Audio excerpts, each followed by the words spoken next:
Terima kasih pemirsa, Anda masih bersama kami. Mas Eko, RUU Cipta Kerja, rancangan Undang-Undang Cipta Kerja yang dibuat dengan konsep Omnibus Law, seperti yang tadi Mas Eko katakan, sudah muncul bocoran-bocoran, walaupun akurasinya dipertanyakan.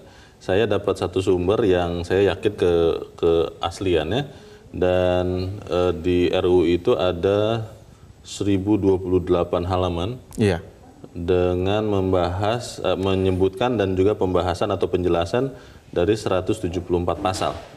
Pertanyaannya begini Mas, ketika kita bicara ini untuk memahami isinya, apakah kemudian perwakilan buruh dan pengusaha atau pekerja dan pengusaha itu benar-benar sudah memahaminya? Ya, satu ini harus menjadi PR pemerintah. Kalau kita lihat kemarin Menko Polhukam, Pak Mahfud itu sudah keliling tuh. Harusnya diikuti oleh menteri-menteri yang lain. Keliling itu dalam rangka? Menjelaskan ini, Omnibus Law, bahwa ini adalah undang-undang yang bagus lah untuk investasi juga, untuk buruh juga, lapangan kerja juga. Ini kan harus dijelaskan, harus detail. Karena buruh ini digosok sedikit bisa terbakar. Jadi ini perlu roadshow lah, mereka-mereka yang berkepentingan ke daerah-daerah, ketemu buruh, ketemu pengusaha, menjelaskan persoalan ini. Jadi jangan sampai nanti ketika sudah dibahas di DPR, mereka nggak tahu.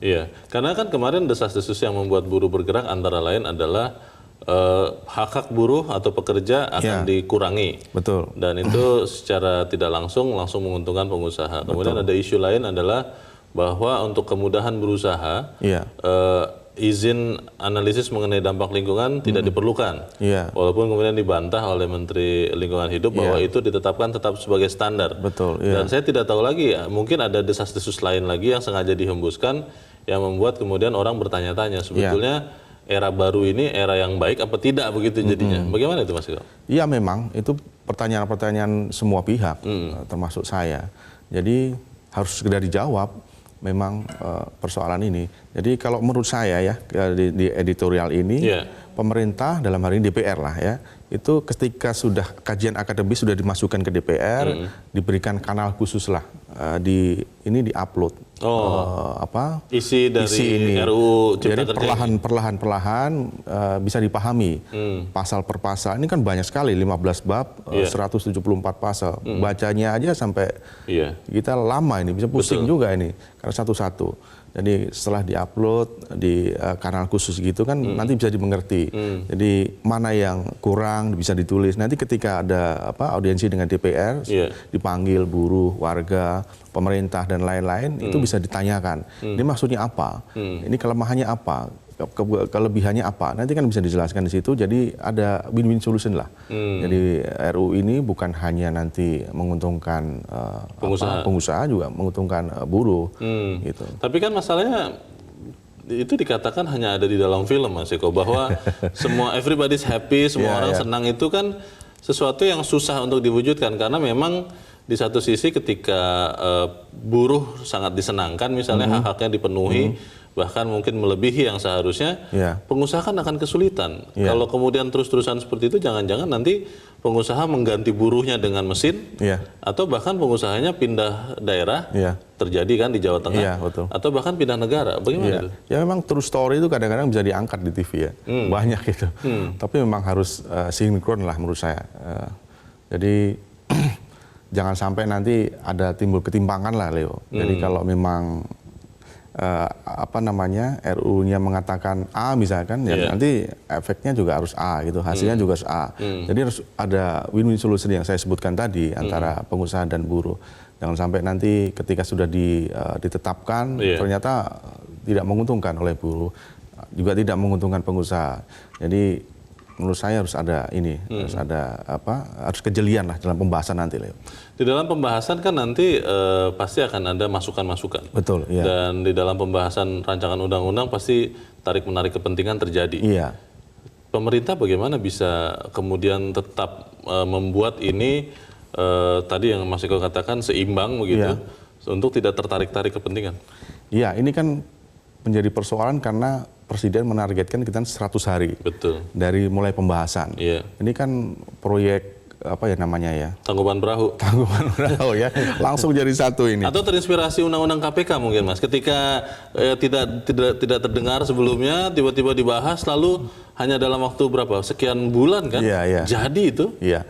Jadi kalau pemerintah kan sekarang menguasai ini ya, kursi di DPR. Iya. Jadi seharusnya bisa mengkonsolidasikan antara pemerintah dan DPR kepentingan itu. Memang kalau kita lihat hitung-hitungannya 100 hari itu cepat, Leo. Iya. Untuk membahas ini. DPR kan biasanya membahas kasus per kasus ya di komisi. Ini kan lain. Jadi kalau Leo tadi bilang proyek Tangkuban Perahu ya bisa jadi, gitu kan. Tapi jangan sampai lah. Ini kan kepentingannya pengusaha, pemerintah, buruh harus segera diselesaikan biar ada kejelasan di sana. Baik, nanti di bagian berikut kita akan mendengarkan pendapat dari masyarakat. Mungkin ada yang merupakan pekerja, ada yang pengusaha. Tapi kita harus jeda dahulu, Mas Eko dan pemirsa tetap bersama kami. Editorial Media Indonesia segera kembali.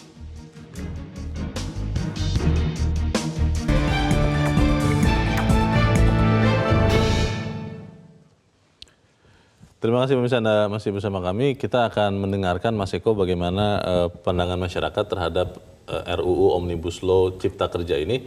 Kita sudah terhubung dengan pemirsa Metro TV di Cirebon, Jawa Barat. Ada Pak Sunoto. Pak Sunoto, selamat pagi Pak. Ya, selamat pagi Leo. Ya, Pak Sunoto, bagaimana Pak pendapat Anda Pak? Ya, saya berharap bahwa era baru hubungan pekerja sama pengusaha is getting better ya. Karena keluhan-keluhan pengusaha terhadap pekerja sistem perburuan kita itu luar biasa. Sampai di Surabaya didirikan organisasi yang bernama Porka, Forum Komunikasi Antar Usaha. Jadi kita jangan sampai memberantas regulasi-regulasi, tapi nyatanya di daerah itu omong kosong. Sebagai contoh, kemarin saya dapat keluhan dari seorang yang sedang mengurus perusahaan itu sampai 3 bulan belum jadi. Iya kan? Mengurusnya di Jakarta apa di Cirebon, Pak? Di Cirebon. Jadi di Cirebon. Ya antara pemerintah daerah dengan Menteri Dalam Negeri, kemudian Menteri Aparatur Negara dan juga Menteri Tenaga Kerja itu harus bergandengan tangan. Jangan sampai begitu, Leo. Pemerintah itu kan memberi sesuatu sama rakyatnya, memberi harapan aja enggak. Saya percaya Jokowi punya spirit dan semangat yang luar biasa. Tetapi anak buahnya itu omong kosong. Pak Jokowi pernah ngomong ke kami 43.000 Mas Toto aturan yang harus diberantas itu. Itu udah bagaikan kolesterol. Ya kan? Tapi nyatanya pengusaha di daerah tetap repot. Dan tolong sampaikan kepada pemerintah bahwa kalau ngeluarin statement bahwa ada era baru, ya kan? Tolong wujudkan dalam era yang getting better. Ya. Masa orang akhirnya mengatakan kok lebih enak zaman Soeharto, urus perusahaan sangat simpel, praktis dan murah. Sekarang ribet, bahkan untuk urusan AMDAL aja itu tanyakan. Oleh karena itu saya usul Bang Leo dalam forum ini, please orang Metro satu tim datang ke daerah, misalnya ke Cirebon, akan saya kawal ke pengusaha-pengusaha bagaimana kegiatan mereka. Saya kira itu. Baik. Terima kasih Pak Sunoto di Cirebon, Jawa Barat. Selamat pagi Pak. Itu pendapat yang real karena pengetahuan Pak Sunoto terhadap dunia usaha kita tahu besar. Kita coba dengarkan pendapat dari pemirsa Metro TV berikut. Mas Eko, kita terhubung dengan Pak Bambang Saptono di Surakarta, Jawa Tengah. Pak Bambang, selamat pagi Pak. Ya, selamat pagi Metro TV dan selamat pagi saudaraku bangsa Indonesia. Selamat pagi, silakan Pak Bambang. Presiden Joko Widodo saat ini telah menandatangani surat presiden terkait draft RUU Omnibus Law tentang Cipta Kerja. Kemudian Mas, draft RUU Cipta Kerja tersebut sudah diserahkan kepada DPR melalui Menko Perekonomian, Menteri Keuangan, dan Menkumham pada Rabu 12 Februari kemarin. Nah, kemudian Mas, ini semestinya DPR akan membahas di dalam rapat paripurna dan selanjutnya untuk dibahas di dalam Badan Musyawarah DPR. Nah, kemudian begini, di mana sebelumnya Mas, bahwa pemerintah juga telah menyerahkan draft RUU Omnibus Law tentang perpajakan kepada DPR. Sementara dua draft RUU Omnibus Law yang lain, yaitu tentang farmasi dan ibu kota negara, masih dikaji oleh pemerintah. Nah, keempat rancangan Omnibus Law tersebut telah masuk di dalam program legislasi nasional prioritas 2020. Dan Presiden Jokowi sendiri sudah menyatakan bahwa 4 RUU tersebut dapat diselesaikan atau dibahas di DPR pada 100 hari kerja atau sebelum Idul Fitri. Nah, Yeah. mari kita cermati bahwa sebelum tanggal 23 Mei, kalau tidak salah 2020, berarti keempat undang-undang dalam Omnibus Law ini nanti terselesaikan. Nah, kemudian begini Mas, seperti Yeah. yang pernah kami sampaikan di editorial sebelumnya, bahwa ketika draft RUU Omnibus Law Cipta Kerja sudah ditandatangani Presiden, Yeah. maka publik sudah bisa untuk mencermatinya. Bisa Nah, lihat ya. ya, perlu kita lihat Oke. juga bahwa draft RUU Cipta Kerja ini terdiri dari 79 undang-undang, 15 Baik. bab dan 174 pasal. Dan Ya, pembahasannya ya. ini nanti akan melibatkan 7 komisi. Nah, Ya. saat inilah bahwa draft RUU Cipta Kerja sudah mulai diakses oleh publik, dan agar tidak terjadi simpang siur terkait Baik. dengan keaslian RUU tersebut, maka Ya. DPR dan kementerian yang terkait untuk membuka laman. Nah, kemudian Mas, bahwa RUU Cipta Kerja ini memiliki tujuan yang sangat mulia, yaitu untuk meningkatkan investasi, mensejahterakan masyarakat. Baik, Nah, Pak. oleh karenanya kita cermati bersama-sama dan positive thinking, ya. Oke, terima kasih Pak Bambang di Surakarta, Jawa Tengah. Belakang Pak Bambang ada Pak Iwan di Jember, Jawa Timur. Pak Iwan, selamat pagi Pak. Selamat pagi Bang Leo dan Selamat pagi. Mas Eko. Singkat padat saja Pak Iwan, silakan. Mengenai hubungan antara pengusaha dan pekerja itu diatur dalam Undang-Undang Perburuan. Ya, lalu undang-undangnya mencerminkan bagaimana Pancasila itu memberikan orientasi, dasar arah, pandu dan pengawal.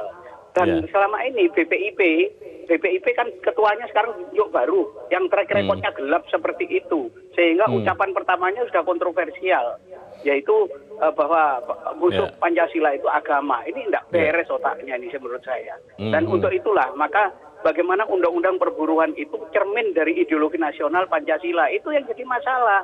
Jadi undang-undang perburuan Pancasila itu jangan hanya lip service, hanya hiasan bibir saja. Jadi masalah ideologi nasional ini memberikan dasar arah, kemudian pemandu, pengawal terhadap bagaimana Omnibus Law ini sudah efisiensi dalam rangka untuk mengatasi overlapping dan sebagainya. Harus menyesuaikan dengan Pancasila. Terima kasih Pak Iwan di Jember, Jawa Timur. Selamat pagi Pak. Kita hanya punya waktu singkat ini Mas Eko. Apa kira-kira yang harus dilakukan pengusaha dan pekerja untuk memastikan Omnibus Law ini efektif? Ya, saya tertarik dengan komentar Pak Sunoto tadi ya di Cirebon. Jadi kalau di Indonesia memang betul. Jadi kalau kita butuh sekitar 11 sampai 13 hari ya durasi izin usaha itu, bandingkan dengan Tiongkok itu cuma 9 hari. Jadi itu harus terus dipangkas. Tapi di daerah itu bisa lebih dari 11 sampai 13 hari, bisa sebulan, 2 bulan, 3 bulan, bahkan bisa lebih. Itu betul apa yang diutarakan Pak Sunoto itu. Padahal kita tahu indeks kemudahan berusaha itu kan semakin kesini kan semakin turun. Kalau dulu di 2014 posisinya 120, sekarang 73. Nanti ditargetkan sekitar 40. Tapi ini kan dari middle ke level tinggi ini kan susah. Harus ada usaha yang keras dari pemerintah, dari kementerian untuk sinergi, termasuk ke pemerintah daerah. Salah satu yang ada di RUU Cipta Kerja itu adalah, makanya dari omongan Pak Sunoto tadi, bahwa pemerintah juga bisa membatalkan itu nanti peraturan daerah yang tidak bertentangan dengan investasi. Padahal sebelumnya memang di putusan MK, itu sebetulnya pemerintah tidak boleh membatalkan, dianulir. Jadi pemerintah sekarang melakukan hal itu. Ini terobosan. Tapi juga pasti nanti ada persoalan hukum juga di sana. Jadi kita harus bisa mencontoh, kalau tidak salah Taiwan lah, Leo. Taiwan itu bagus sekali soal investasi. Jadi dia bisa punya online begitu. Setiap melakukan investasi kita bisa melakukan online di sana. Terus cepat. Kemudian ada tarif pengacaraan juga di sana. Indonesia juga harus bisa begitu. BKPM itu kalau perlu dipindahkan dari Gatot Subroto ke sana, kemana? Ke Bandara Soekarno-Hatta. Jadi kalau investor masuk ke situ cukup di sana, tidak perlu datang ke Jakarta, urus di sana, dia habis itu bisa pergi holiday ke Bali, kemana dan lain-lain. Nantikan berarti bagaimana kelanjutannya sambil terus dipantau sama-sama ya. Mas Eko, terima kasih sudah hadir di sini Mas. Selamat pagi. Selamat pagi, Leo. Pemirsa, pemendekan nama RUU dari Cipta Lapangan Kerja menjadi RUU Cipta Kerja semoga menjadi sinyal era baru keharmonisan hubungan pengusaha dan pekerja. Mari kita pantau bersama-sama karena ini untuk kepentingan kita bersama. Saya Leonard Samosir, terima kasih Anda sudah menyaksikan. Selamat pagi.